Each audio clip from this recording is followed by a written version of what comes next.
Bonjour à tous. J'ai le plaisir de vous accueillir.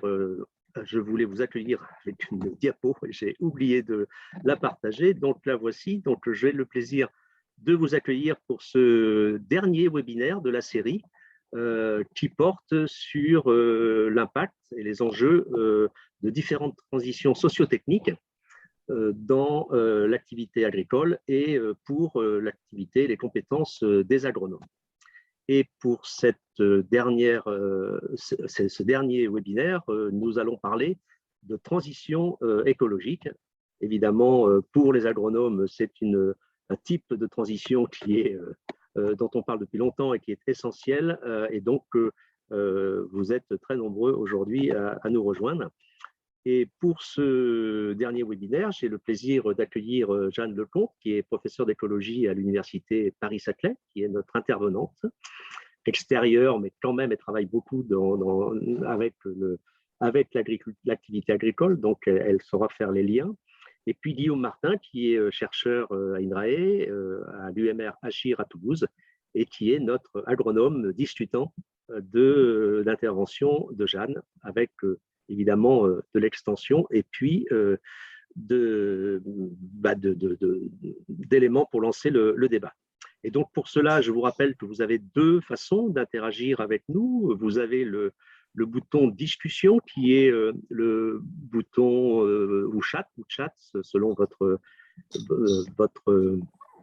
version, et vous avez deux façons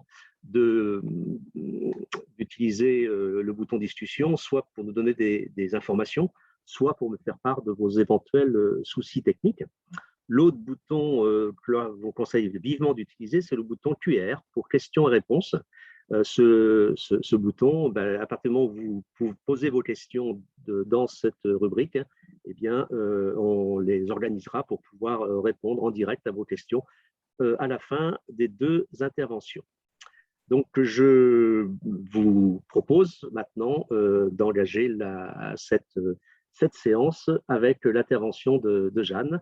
Merci Jeanne, on voit très bien, tout va bien, tu peux y aller. Alors tout d'abord, je vous remercie de l'invitation qui m'a été faite de vous présenter la transition écologique en agriculture du point de vue de l'écologue que je suis. Alors, qu'entend-on par transition écologique et la transition écologique en agriculture en particulier? Alors, je ne vous apprendrai rien, bien sûr, si je vous dis que la transition écologique représente un enjeu essentiel dans nos sociétés pour répondre aux défis que pose le changement climatique, la perte de biodiversité à toute échelle et la raréfaction de certaines ressources.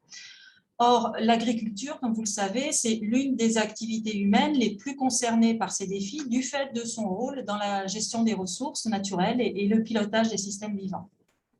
Alors, si on se place dans le cadre des objectifs du développement durable, leur repositionnement par Oxfam et collaborateurs du Stockholm Resilience Center, selon le schéma que vous voyez à gauche de l'écran, souligne qu'il faut assurer un socle de réalisation de 4 objectifs du développement durable, dits de la biosphère, qui sont ici entourés en rouge, ODD 6, qui concerne la disponibilité en eau propre, 13, la lutte contre les changements climatiques, 14 et 15, la préservation de la vie sur Terre et dans les continents, pour pouvoir être à même d'atteindre les objectifs de développement durable sociétaux et économiques, et notamment le 2 relatif en noir, relatif à la question de la faim dans le monde, et 12 à la consommation et production durable, qui relèvent respectivement d'objectifs sociaux et économiques en lien avec l'activité agricole au sens très classique du terme.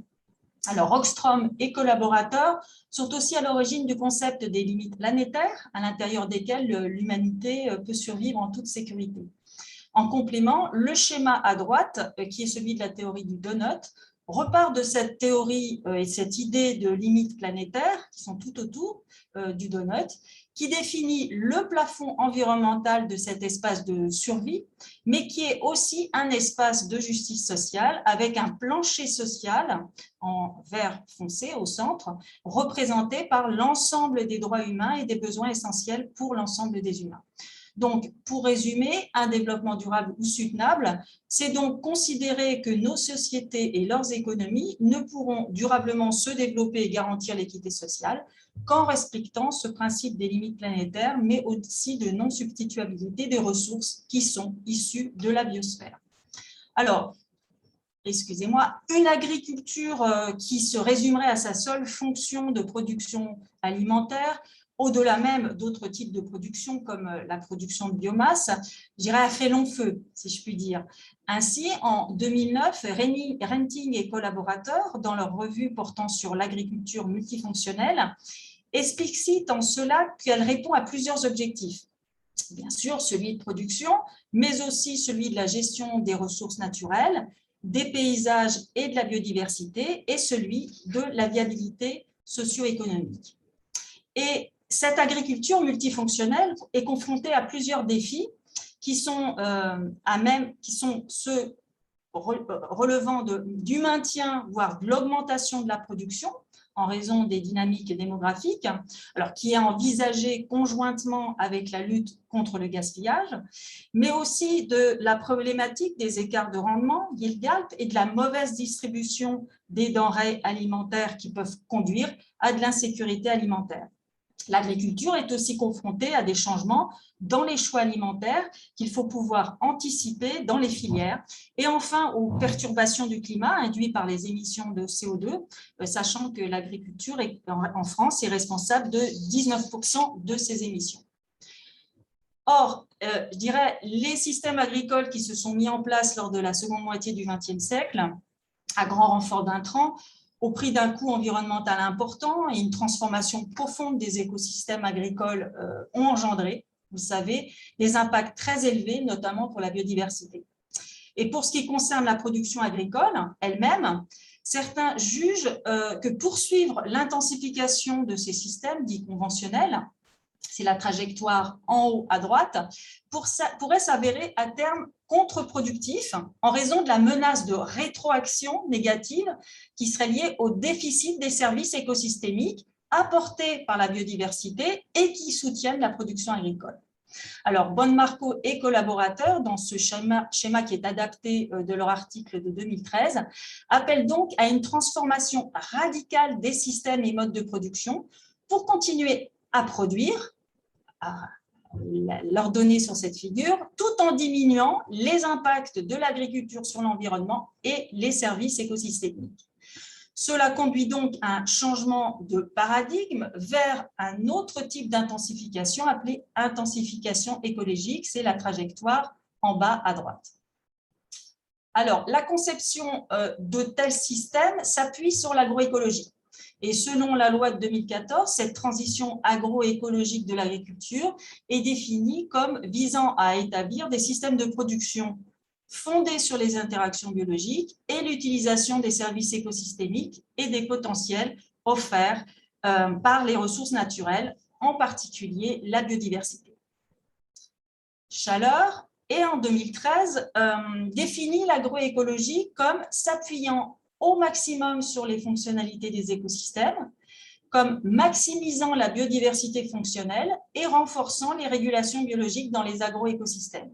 Et enfin, conciliant plus durablement les enjeux socio-économiques et les enjeux environnementaux. Alors, mais nous verrons qu'il s'agit en quelque sorte d'une écologie à développer dans le cadre spécifique de l'agriculture, donc aussi avec les agronomes. Alors, cette définition implique donc d'appliquer les concepts de l'écologie en agriculture, ce que Aldo Leopold, l'agriculture, appelait la science agricole. Or, science écologique et science agricole n'ont pas eu par le passé les mêmes trajectoires épistémiques, si je peux dire. Et donc, Aldo Leopold, dans son ouvrage « L'Almanach du Comte d'Essa », paru en 1948, l'année de sa mort d'ailleurs, disait « La science agricole consiste pour une bonne part en une course entre l'émergence de nouvelles espèces nuisibles et l'émergence de nouvelles techniques pour s'en débarrasser. L'agriculture scientifique était déjà en plein essor lorsque l'écologie a vu le jour. On peut donc s'attendre à ce que les concepts écologiques y pénètrent plus lentement. » J'ai envie de dire, le moment est venu, Et si on approche les principes du fonctionnement et l'évolution dans les écosystèmes à celui des agroécosystèmes, il faut considérer que ces agroécosystèmes comprennent au centre, ce que j'ai indiqué par cette sphère, à la fois les espaces cultivés où se côtoie une diversité intra- et interspécifique de plantes, dite biodiversité planifiée par les acteurs, les paysans, en interaction avec une biodiversité non planifiée dans le sol et l'atmosphère. La biodiversité non planifiée dans les champs est aussi présente hors des champs et elle est constituée bien sûr des ravageurs, des adventices, mais aussi des auxiliaires, insectes et plantes. Et alors je ne sais pas si vous voyez ma flèche, oui. En fait, les traits de la biodiversité, dits traits d'effet, sont façonnés par les processus de sélection comme les traits les plus favorables à cet agrosystème, ceci par des filtres environnementaux et non pas, comme dans l'agriculture conventionnelle, je dirais, sélectionnés pour répondre à des intrants. Les traits dits de réponse conditionnent via les flux de matière et d'énergie la production, le fonctionnement de l'agrosystème et la production de services. Donc, l'agrosystème aussi est constitué et composé des paysans et des autres acteurs qui pilotent le système et peuvent conduire à une rétroaction évolutive sur ces traits via le pilotage de la biodiversité planifiée et non planifiée, mais aussi une rétroaction écologique dans le sens que le fonctionnement même de l'agroécosystème peut façonner l'ensemble de la niche écologique, comme on dit en écologie, et donc de l'interaction entre les organismes. Voilà, c'est une application des concepts de l'écologie à ce système nouveau, tout en sachant qu'un paysage agricole, c'est un paysage particulier, je dirais un écosystème fortement anthropisé, ceci conduisant à des enjeux scientifiques spécifiques, d'autant plus quand on est dans une phase de transition. Alors, je voudrais aborder ces enjeux spécifiques scientifiques liés aux agroécosystèmes. En petit 1, j'ai indiqué le fait que les interactions entre les organismes, que vous avez vu dans la diapositive précédente, sont conditionnées par les pratiques, mais aussi par la dynamique spatiale et temporelle à l'échelle du paysage, et elle peut intervenir à différentes échelles. Ces interactions sont aussi influencées par les perturbations et les changements dans la dynamique des ressources. Ceci, en petit 2, entraîne une cascade d'effets sur le fonctionnement de l'agroécosystème qu'il est important de mieux analyser. D'autre part, le type de relation, en 3, entre la biodiversité et le fonctionnement des écosystèmes, qui est bien connu comme étant une relation positive, est moins connu quand on a affaire à plusieurs niveaux trophiques à considérer, et notamment des interactions entre des niveaux trophiques et des niveaux non trophiques. Les interactions aussi, sans compter le fait que si on se place dans une agriculture avec moins d'intrants, les intrants passés ont pu induire une dette d'extinction et de fonction, c'est-à-dire que des effets sur la biodiversité puissent se relever sur le long terme. Et aussi, finalement, un changement dans l'intensité et la nature des pressions de sélection. Ce pilotage de la biodiversité joue aussi un rôle sur les trajectoires évolutives de tout l'ensemble de cette biodiversité et peut agir en rétroaction, comme on l'a vu tout à l'heure. En 4, ce qu'on a vu tout à l'heure, c'est que l'échelle de la configuration spéciale peuvent influencer ce qu'on appelle les relations entre services. Alors, quand je parle de services en agriculture, il s'agit par exemple des services de biocontrôle assurés par les auxiliaires des cultures, mais aussi les services de pollinisation. Or, ces relations entre les services peuvent être influencées par l'échelle et la configuration spatiale, mais aussi compte tenu des dynamiques écologiques et évolutives des organismes impliqués. Et en 5, par rapport aux enjeux scientifiques spécifiques, les paysans, par leur changement de pratique, changements qui peuvent être adaptatifs, qui peuvent se faire au fur et à mesure, vont impacter la dynamique du système, et ceci différemment à l'échelle du paysage, si ces changements de pratique se conçoivent individuellement, en pratique individuelle, ou se conçoivent collectivement. Alors, ce que je vous propose pour la fin de mon exposé, d'illustrer cela avec un exemple qui est tiré de la thèse d'Antoine Le Gall, que je co-dirige avec Corinne Robert. Alors, cet étudiant et nous-mêmes avons exploré 3 types de processus écologiques qui agissent à 3 échelles différentes. Alors, à l'échelle du paysage, les effets de la structuration spatiale et temporelle de la biodiversité cultivée et des habitats semi-naturels, que vous voyez ici, composent le paysage agricole.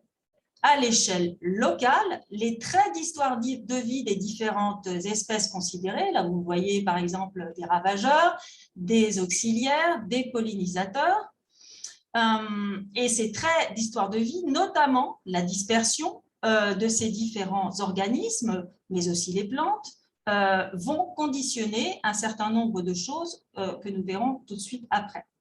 À l'échelle des habitats, les habitats de ces organismes, les interactions trophiques entre les organismes vont jouer un rôle très important dans la dynamique du système. Nous avons donc regardé l'effet de ces 3 processus écologiques et les relations avec ces processus entre la structure paysagère, les ressources disponibles, et notamment les niveaux de pollinisation, la régulation des ravageurs, mais aussi finalement les rendements pour avoir un lien entre le fonctionnement écologique, mais aussi les questions des rendements, et donc parler de ce fameux compromis écologie et économie. Alors, concernant les différents niveaux de structuration spatio-temporelle dans les paysages, le niveau 1 figure, comme vous le voyez ici, la mosaïque de ressources qui sont exploitées différemment par les auxiliaires.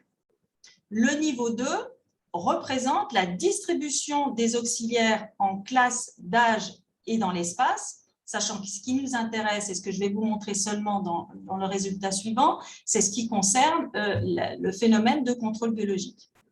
Le niveau 3 représente la mosaïque des besoins la mosaïque des besoins en culture en matière de services de pollinisation et de régulation des ravageurs. Alors, en décidant de l'usage des terres, les paysans vont contribuer à façonner les mosaïques de ressources disponibles pour les auxiliaires, comme celle des besoins de services de contrôle biologique à l'échelle du paysage. Au sein des habitats, les organismes auxiliaires, ravageurs, plantes et notamment plantes cultivées vont entretenir des interactions écologiques à la source des dynamiques consommateurs-ressources et également des fonctions écologiques qui produiront les services de pollinisation et de régulation des ravageurs. Et finalement, la temporalité de ces interactions va être essentielle, comme on va le voir, quant à leurs impacts écophysiologiques. Alors, je me trompe toujours, excusez-moi, via une modélisation multi-agent et spatialement explicite, nous avons regardé l'effet de la proportion d'habitats semi-naturels sur le taux de visite des auxiliaires des champs dans les champs colonisés par des ravageurs des cultures, en haut à gauche. 2, le délai moyen entre la colonisation par les ravageurs et l'arrivée des populations d'auxiliaires adultes dans les champs, en bas à gauche. Les pertes moyennes de récolte pour un champ en haut à droite, et finalement le rendement total à l'échelle du paysage à la fin de l'année en bas à droite. Et ceci pour différentes valeurs de taux de colonisation par les ravageurs que sont ces différentes courbes. Deux types de dispersion des auxiliaires ont été considérés, orientés plus vers les champs qui étaient avec des ravageurs ou totalement randomisés. Et chaque point de ces courbes représente 150 simulations où varie de manière stochastique la répartition des habitats semi-naturels dans le paysage, la répartition spatiale des champs dans le paysage avec les ravageurs, mais aussi la mortalité des auxiliaires. Alors, ce que nous observons, c'est une réponse positive du taux de visite des auxiliaires des cultures avec ravageurs lorsque la proportion d'habitats semi-naturels augmente. Cependant, ce qu'on observe, c'est que l'optimisation du service de lutte contre les ravageurs à l'échelle du champ nécessite beaucoup plus d'habitats semi-naturels que la maximisation du taux de visite en raison de l'influence des interactions trophiques temporelles.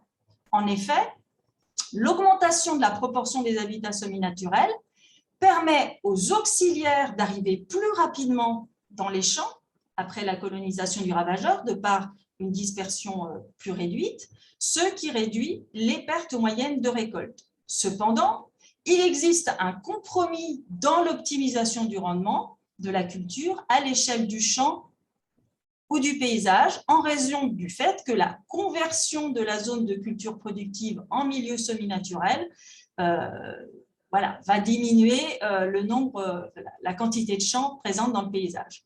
Alors, globalement, les résultats suggèrent que la modification de la proportion de milieux semi-naturels dans les paysages agricoles peut améliorer la prestation du service de lutte contre les ravageurs, mais à condition que la conception du paysage permette aux auxiliaires d'arriver au bon endroit, au bon moment, en cas de colonisation par les ravageurs.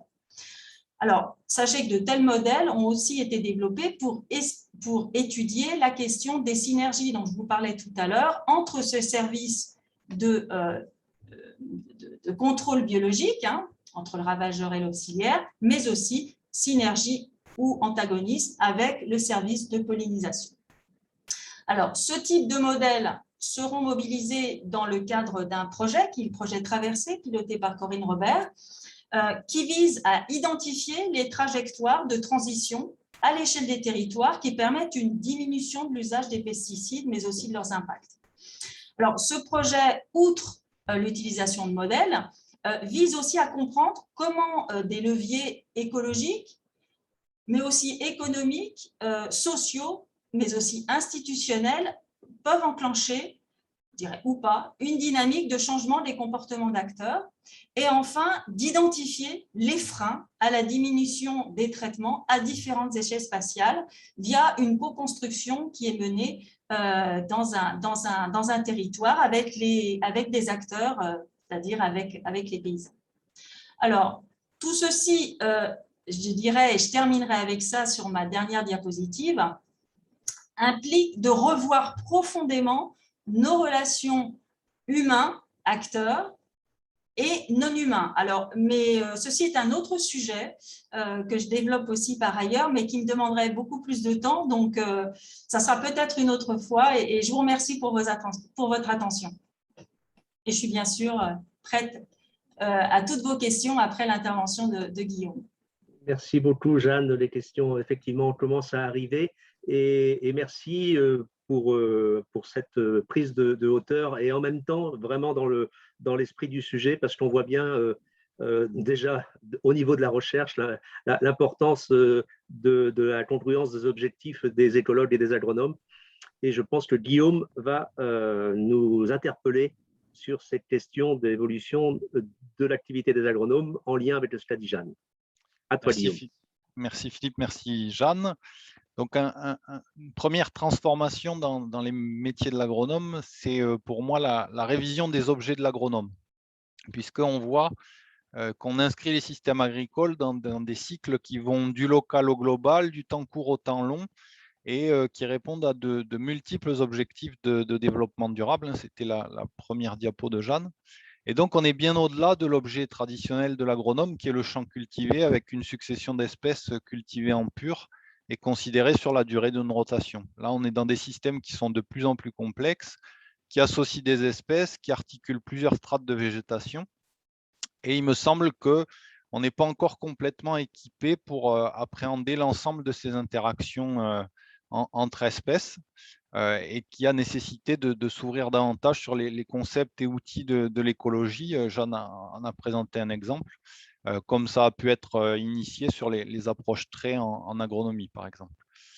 Ensuite, il me semble qu'il y a nécessité d'ouvrir l'agronomie à des échelles plus larges.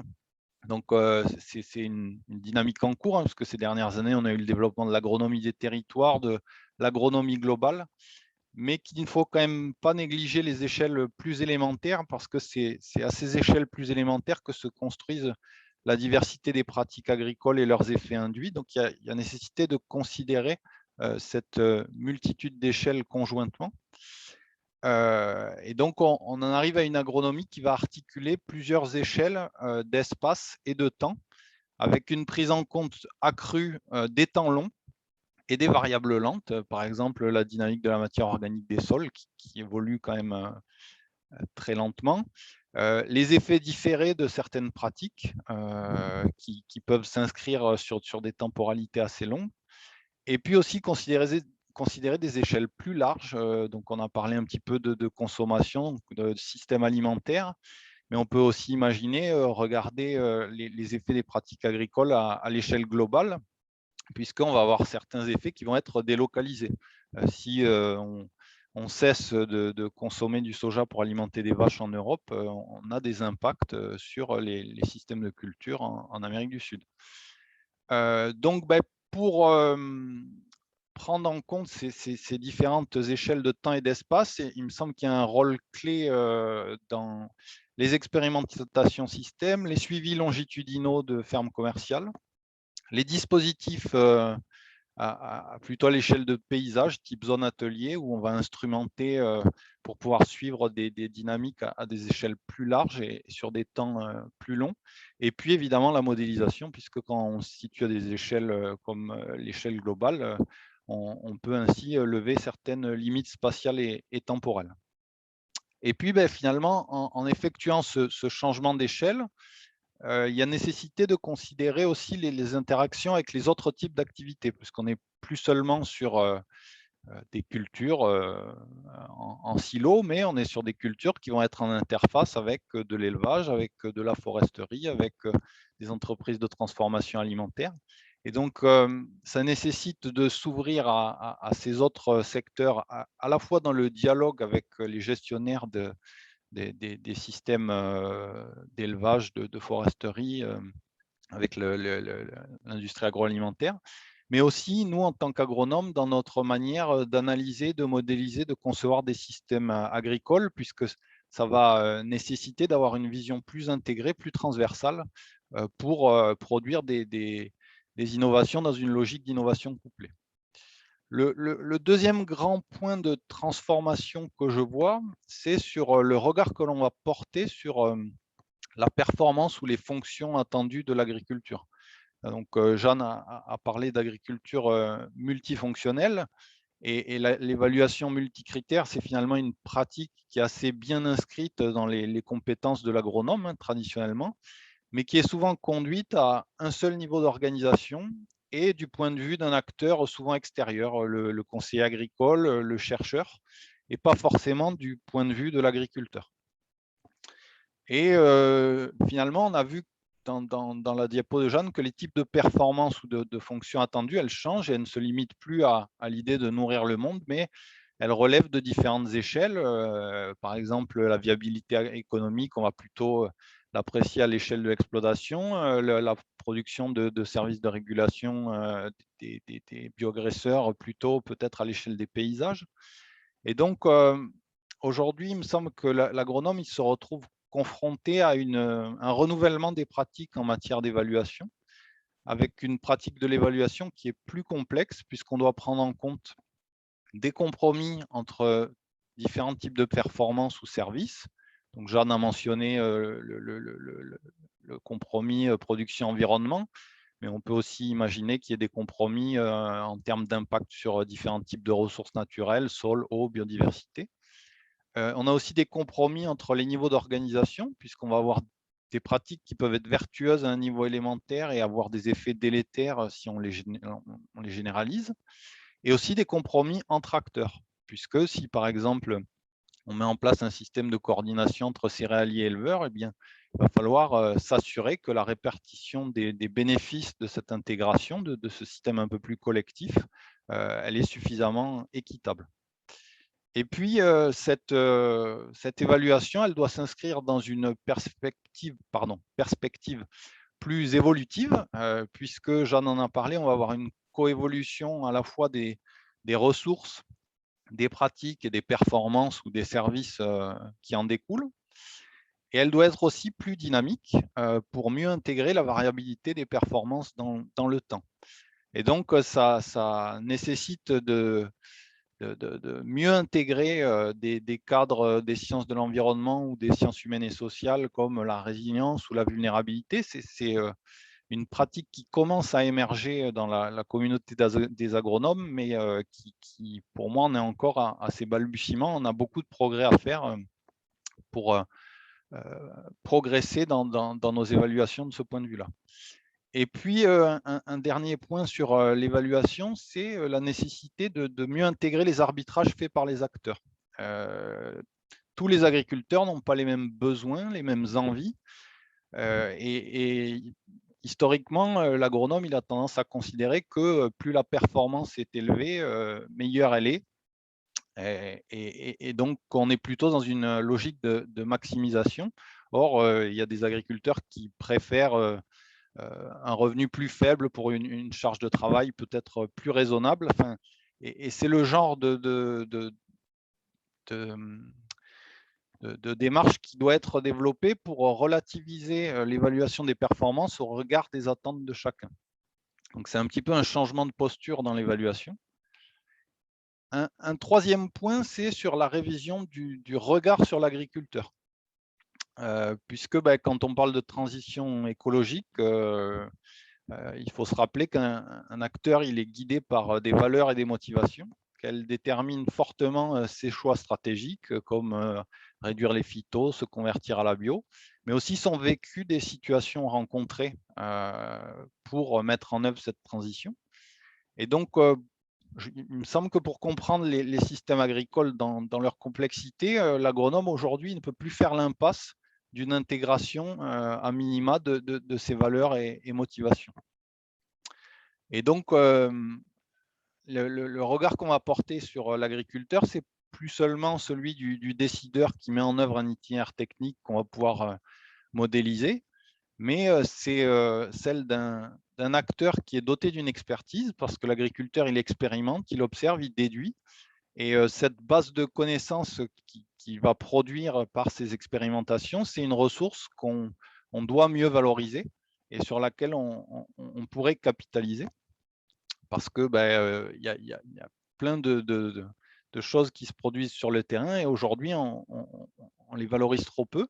Mais ça implique finalement pour l'agronome de pouvoir distinguer le caractère générique de certaines pratiques ou innovations de la déclinaison locale de ces pratiques ou innovations. Et ça, c'est sans doute une tâche ardue pour l'agronome. Et une façon de travailler ça, c'est de s'appuyer sur des ateliers collectifs où on va croiser les points de vue, les expériences, mais ça nécessite des compétences d'animation dédiées. D'autre part, l'agriculteur, c'est aussi celui qui fait avec les incertitudes liées à la complexité des situations. J'en ai parlé de rétroaction, d'aléas, d'effets inattendus.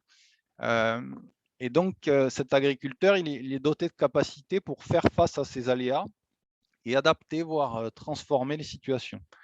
Ça peut être par exemple en innovant conjointement dans les pratiques et les modes de commercialisation ou dans le type de matériel génétique qui va être mobilisé.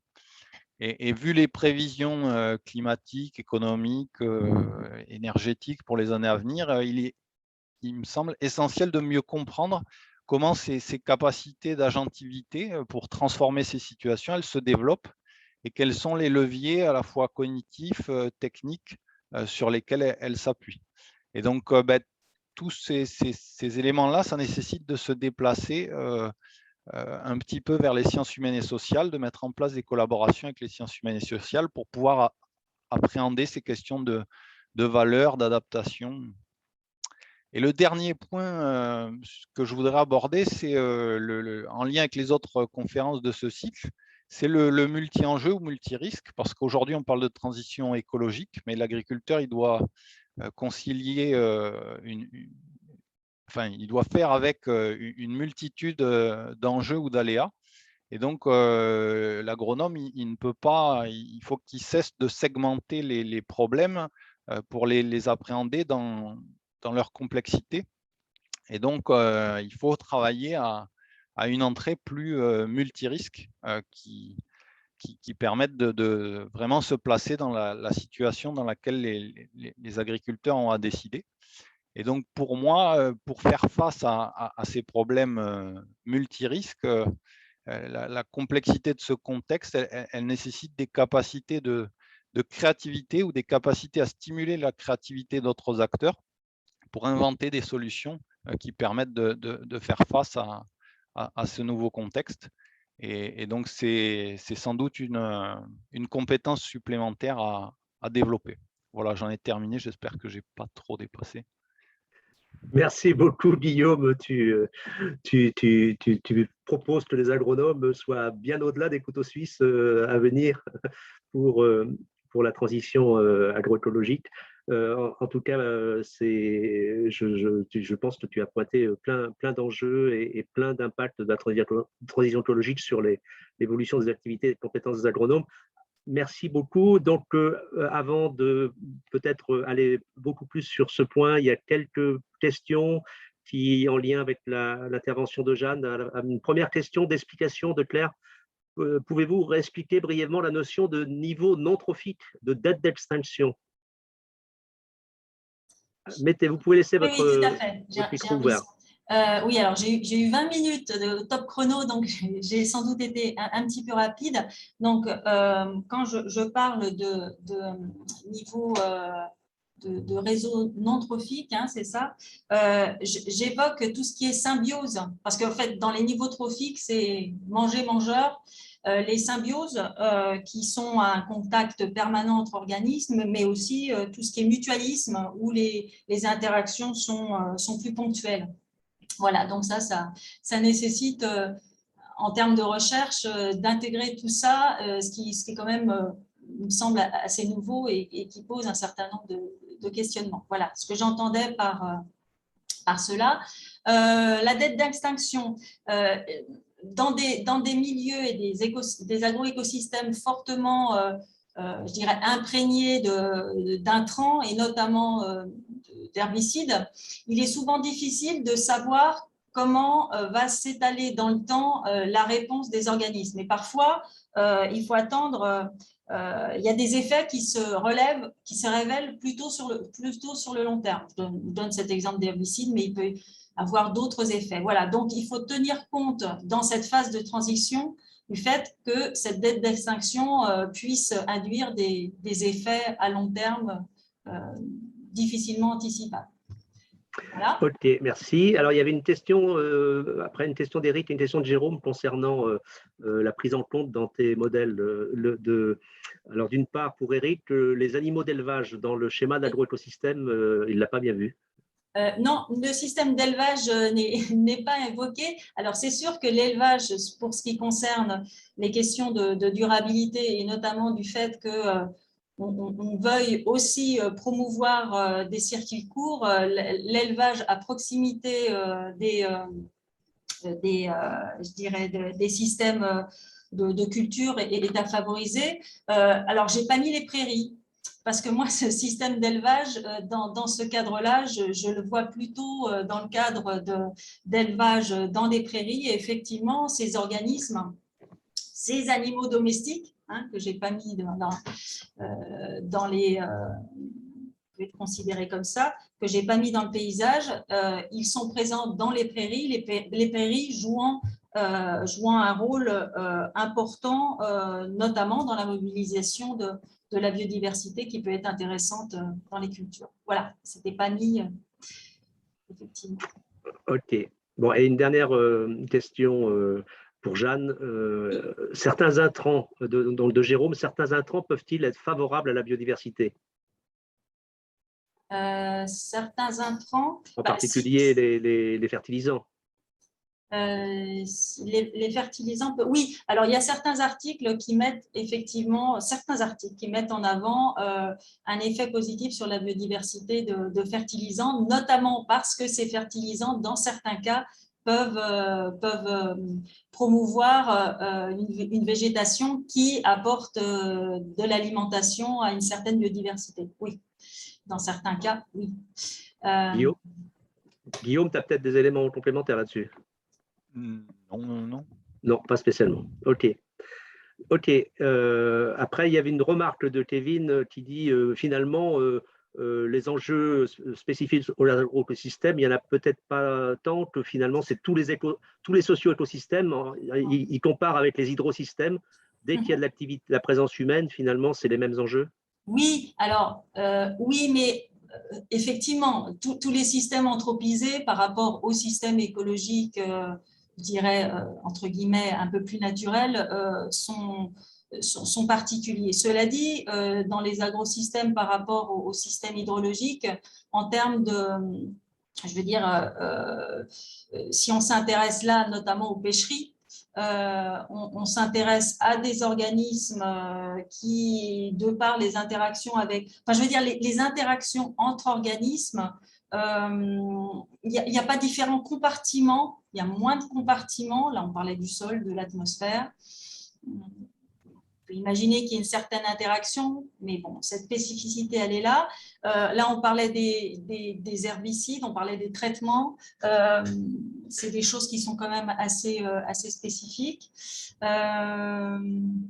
Voilà. Bon, effectivement, les systèmes anthropisés nécessitent un regard particulier. Je suis bien d'accord, mais il y a quand même des spécificités pour ces agroécosystèmes. Alors peut-être avant de passer à des questions plus sur les postures des agronomes et autres, une question de Claire et une de Christian. Une de Claire, auriez-vous un exemple de premiers aménagements de paysages, spécialisation de l'agriculture, où on croit bien faire et finalement ça ne va pas assez loin pour permettre aux auxiliaires d'arriver au bon endroit au bon moment? Jusqu'où aller dans le redécoupage parcellaire, la trame verte, bande fleurie, etc. Est-ce que là, vous avez des exemples? Un mauvais exemple où on croit bien faire, où finalement, ça ne va pas assez loin. J'ai envie de dire, les bandes enherbées, les bandes fleuries, on l'a vu. Là, je ne vous ai pas montré le détail des résultats, mais l'organisation spatiale de ces je dirais, habitats semi-naturels joue un rôle non négligeable dans cette provision de services et dans la capacité des auxiliaires de pouvoir arriver. Donc, mettre des milieux semi-naturels et des habitats semi-naturels juste dans des zones soit qui ne sont pas cultivables, soit en bordure de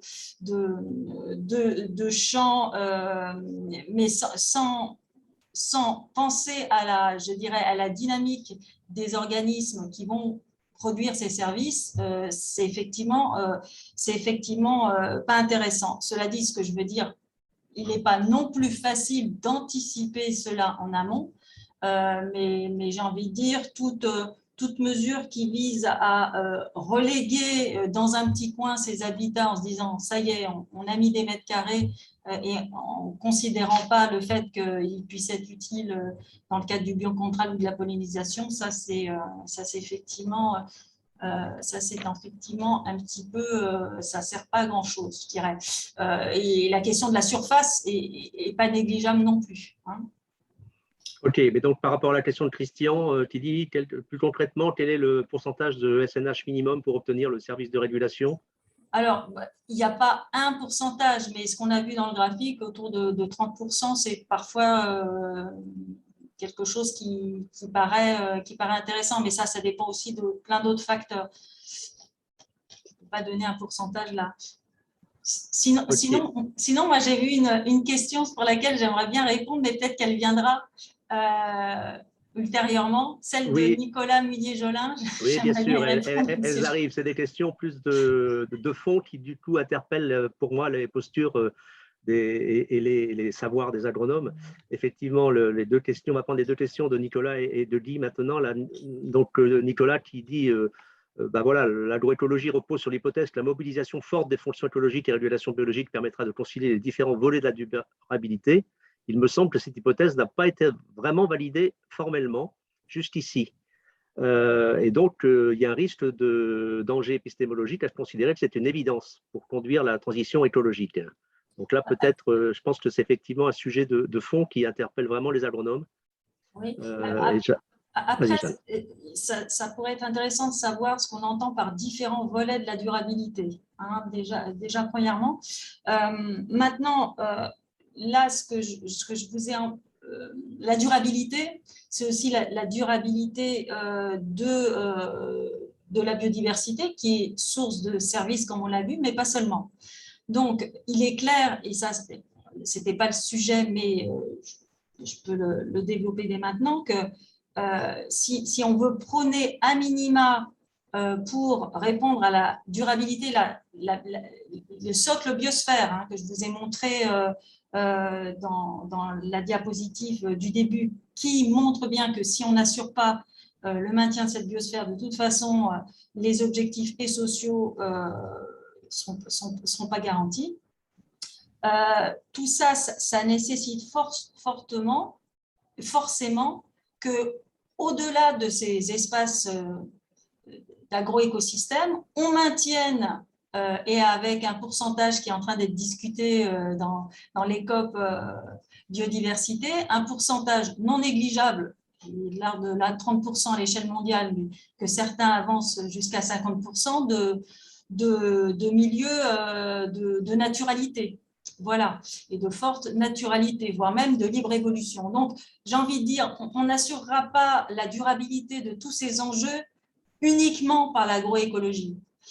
Maintenant, ce que je veux dire, c'est qu'il faut que ça se fasse conjointement avec, alors, je dirais, du land sharing, plus des espaces non consacrés à des pratiques agricoles, à une forte anthropisation. Voilà, je ne sais pas si ça répond à ce que Nicolas voulait dire. Maintenant, c'est vrai que mettre en œuvre à l'échelle des espaces agricoles je dirais, cette agroécologie qui mobilise la biodiversité, ça ne peut, je dirais, réussir, et ça ne répond pas aux enjeux de préservation de la biodiversité à 100%. Hein, voilà, et c'est ça que j'ai envie de dire, et qu'il faut qu'il y ait les espaces naturels à côté. Guillaume, tu veux peut-être intervenir sur ce point? Moi, juste parce que moi, il me semble que, enfin moi, dans ce que j'interprète de la question, de l'observation et de la question de Nicolas, c'est que bon, il entend bien. Enfin, pour moi, c'est durabilité écologique, économique et sociale, hein, comme on l'entend régulièrement dans les volets de la durabilité. Et du coup, c'est le fait que, en misant tout sur la transition écologique, est-ce que justement les questions d'économie, de sociale vont aussi être on ne se trompe pas sur ces volets-là aussi. Mais moi, ce qui m'interroge, c'est la question de validation de l'hypothèse. C'est-à-dire à quelle échelle on se place pour considérer que l'hypothèse a été validée ou pas.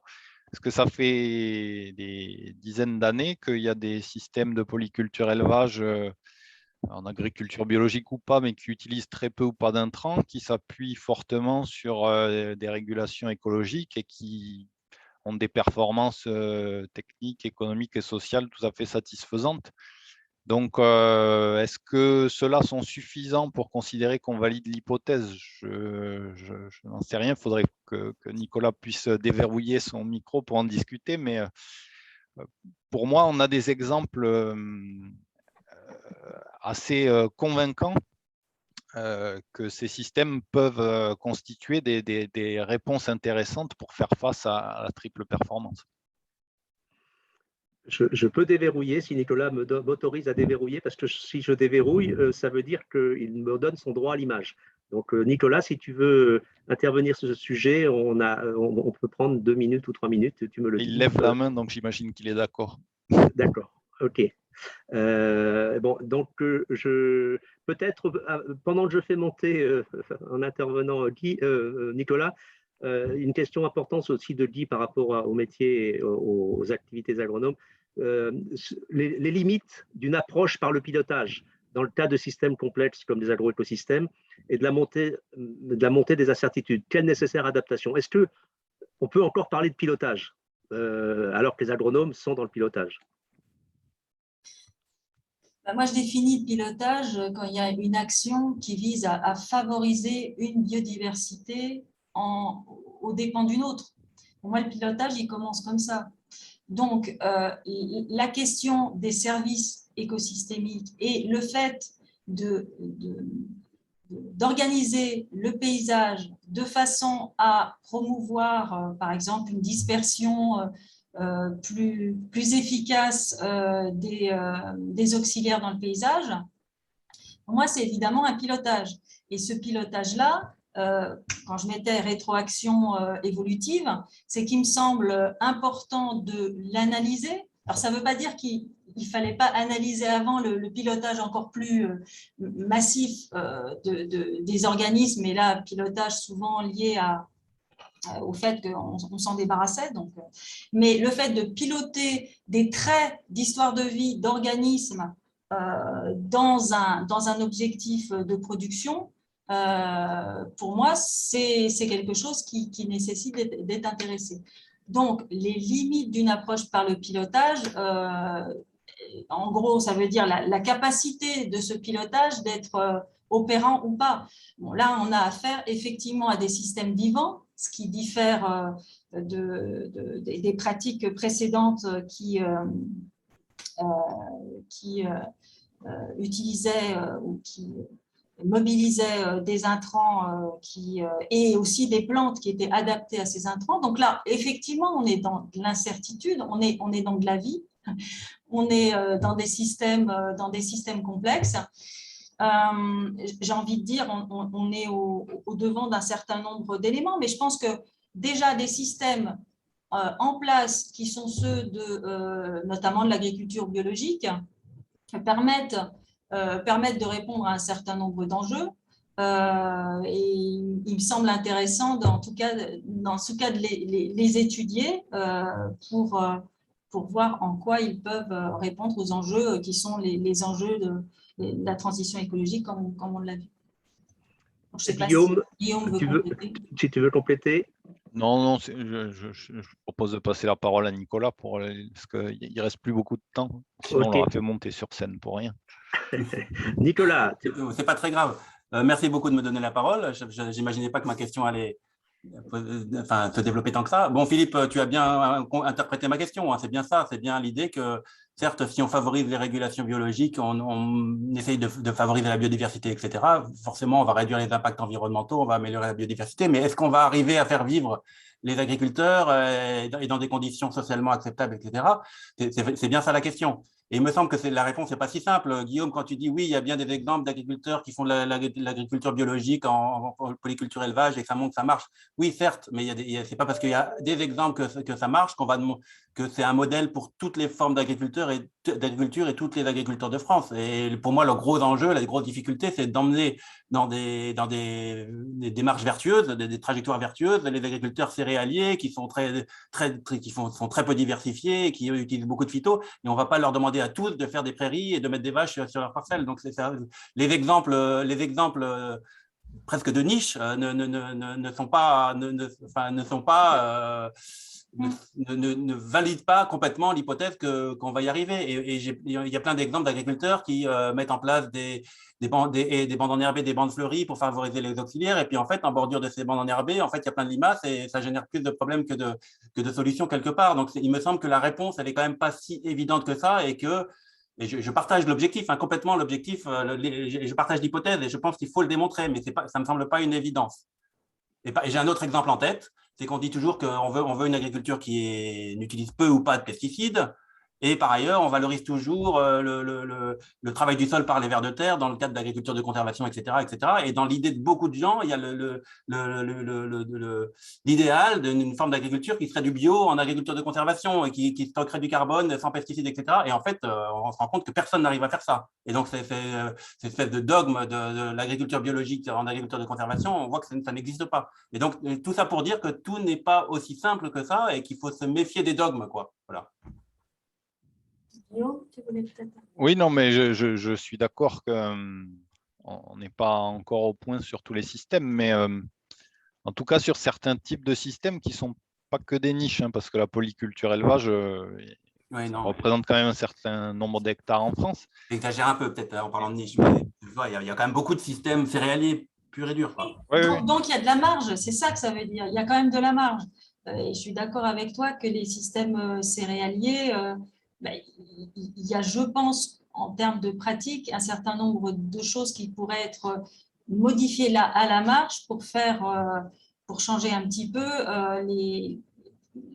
pour anticiper et pour répondre aux enjeux que je disais tout à l'heure, au tout début, qui sont quand même des grands enjeux de maintenance d'une biodiversité et aussi les enjeux climatiques. Donc, j'ai envie de dire, on n'a pas la réponse exacte, et notamment parce qu'on manipule le vivant. On a vu que le vivant, c'est une part d'imprédictibilité. Cela dit, si on parle de ces systèmes céréaliers, mobiliser les connaissances d'agroécologie en essayant, je dirais à minima, de minimiser les apports d'intrants, sachant que dans certains systèmes, même je dirais dans les systèmes de culture, notamment de blé, on peut montrer que des systèmes biologiques peuvent produire des quantités de blé aussi. Moi, je parle d'un lieu que je connais bien, qui est le plateau de Saclay, même s'il est bétonisé, il y a quand même des bonnes terres et on peut montrer qu'en agriculture biologique, ils produisent même plus que dans le même territoire qu'en agriculture conventionnelle. Donc, je pense qu'il y a de la marge, mais je suis d'accord que tout n'est pas magnifique et tout n'est pas idéal, mais comme il y a de la marge, je pense important, et notamment pour des questions de recherche et développement, d'avancer sur ces questions. Maintenant, il y a Angélique, on est d'accord. Du coup, il y a dans le question-réponse plusieurs personnes qui interviennent sur ces questions justement de multirisques, de multitransition, de recherche de compromis, etc. Et il y a une intervention de Jérôme qui dit effectivement dans le contexte multirisque, le temps économique, adaptation à la demande de denrées alimentaires, peut être plus rapide que le temps agronomique, modification du paysage, teneur en matière organique. C'est-à-dire qu'il y a des enjeux économiques et sociaux qui finalement peuvent l'emporter sur les enjeux écologiques, d'où la difficulté d'adaptation des systèmes. Et pour les agronomes, effectivement, les agronomes, ils peuvent avoir envie de faire évoluer les systèmes, sauf que les agriculteurs, eux, ils ont le souci du revenu, et puis les filières ont le souci d'approvisionnement des marchés. D'accord. Et tout ça, c'est une question d'échelle temporelle. Et d'envisager que, effectivement, si on coupe la branche sur laquelle on est, de toute façon, très rapidement, ça ne va pas continuer très, très longtemps. Non, mais c'est pour ça que je mettais au départ ce schéma qui montre que, évidemment, il y a des enjeux économiques, mais si on ne maintient pas des éléments, les objectifs de développement durable, d'autres, favorisant la biosphère, de toute façon, ces objectifs-là, à terme, économiques et notamment sociaux, ne sont pas atteints. Donc, j'entends bien les contraintes du court terme par rapport à des solutions qu'on n'a pas mis en œuvre et qu'il est temps de mettre en œuvre. Hein. Donc, c'est effectivement, je dirais, on a pris du retard depuis Aldo Léopold. Maintenant, je pense que ce n'est pas pour autant qu'il faut revenir en arrière en se disant on n'y arrivera jamais. Parce que sur le moyen et le long terme, c'est mortifère. Ok, merci. Bon, peut-être une dernière petite question, Guillaume, sur les questions d'intelligence collective, de prise en compte des différents acteurs, etc. Bon, c'est vrai qu'il y a Emmanuel qui nous parle des Living Labs, par exemple, qui existent. Je pense qu'effectivement, ce sont des lieux qui permettent à des échelles locales de pouvoir travailler et de pouvoir vraiment changer les choses. Il y a effectivement ce genre de dispositif, mais il y a aussi la question de comment on outille ces dispositifs. Et ça, je pense qu'on est encore loin du compte sur la manière de mettre les acteurs en situation de créer. Parce que ce n'est pas tout de rassembler les gens dans une salle, il y a tout un travail à faire pour les aider à se projeter, à s'affranchir de certaines contraintes du système actuel pour penser un avenir un peu plus en rupture. Et donc, je suis d'accord sur l'intérêt des Living Labs, mais c'est le lieu, et ensuite, il y a comment on fait vivre ce lieu et comment on l'anime. Et ben voilà un beau sujet pour les agronomes, pour continuer sur le travail que nous avons démarré dans ces entretiens agronomiques Olivier Desserres. Nous avons terminé. Je tiens à remercier beaucoup Jeanne et Guillaume pour vos interventions et puis pour le débat très riche encore que nous avons vécu. Ces questions vont être traitées ensuite dans des ateliers à partir des situations de terrain entre le mois de décembre et le mois de mars prochain. Et donc, je conseille à tous ceux qui ont envie de se renseigner sur le site, enfin de suivre les informations sur le site de l'Association française d'agronomie. Et donc, encore un grand merci. Ce cycle est terminé et vous avez évidemment la possibilité de tout revoir en vidéo sur le site de l'AFA. Je vous ai mis le lien tout à l'heure. Bonne suite, bon week-end pour ceux qui et bonnes vacances pour ceux qui en prennent. À bientôt. Merci. Au revoir. Au revoir. Merci.